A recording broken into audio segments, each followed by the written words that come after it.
Is your Infiniti QX80 key fob not working? Let's diagnose the problem quickly. Most key fob issues stem from three things: a dead battery, a need for reprogramming, or a receiver module glitch. We'll cover each to get you back on the road. A dead battery is common, causing intermittent unlocking or no response. Replace with CR2032 battery. Reprogramming is needed when the fob is out of sync, especially after battery changes or ECU resets. Receiver module glitches can occur from voltage spikes or interference, requiring a reset. If your QX80 is a 2022 Plus model, check for over-the-air software updates first, as these often fix synchronization issues.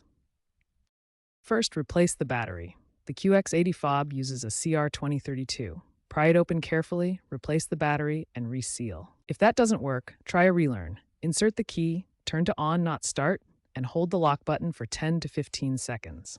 Cycle the ignition off-on. Repeat for each fob. Still no luck? A receiver reset may be needed.